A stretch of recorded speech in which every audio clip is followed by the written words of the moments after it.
Vocês já pararam para pensar que algumas situações é importante a gente saber devolver constrangimento?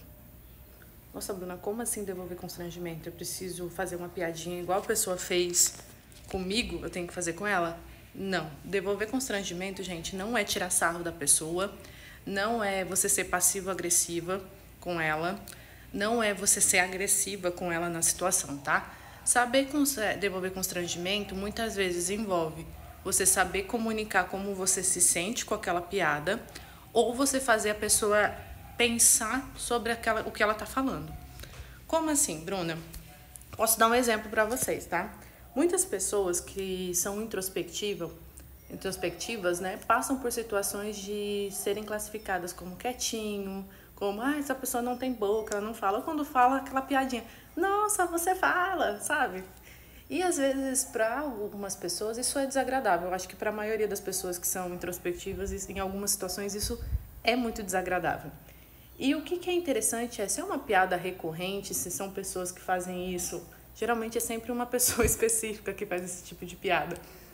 É interessante você começar a olhar para essa pessoa ou você falar para ela assim, tá, eu entendo que eu sou um pouco mais quieta, tá? Mas quando você fica me pontuando isso me deixa desconfortável. Então vai fazer com que eu fique mais quieta do que o normal, tá? Do que eu já sou. Não vai fazer com que eu fale.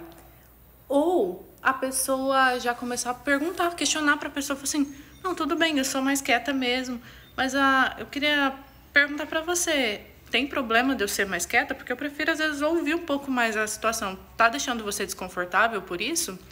Então, o que é interessante dentro disso é você levar a pessoa a pensar no que ela está falando. Outra situação, às vezes, que acontece muitas pessoas classificarem você como uma coisa, tá? Por exemplo, porque você é chata. E aí você pergunta pra pessoa, às vezes a gente já fica com raiva nessa situação, nossa, ela falou que eu sou chata, porque a gente tem uma interpretação do que é ser chata. Mas o que é interessante, ou a gente fica quieta, né, só deixa passar.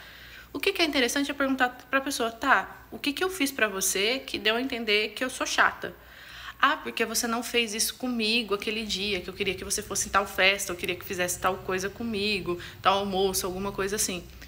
E aí é você respirar, tá? Porque você não pode deixar a raiva falar por você, ou a chateação falar por você ali. Você respirar e perguntar pra pessoa, falar assim, tá, então você tá falando que eu sou chata porque eu não fui no almoço com você? Então, só porque eu não fui no almoço com você aquele dia, você já me acha uma pessoa chata? E aí, nisso, já deixar a pessoa interpretar e te explicar o que tá acontecendo. Por que isso é importante, tá? Às vezes, Bruna, isso vai caçar confusão?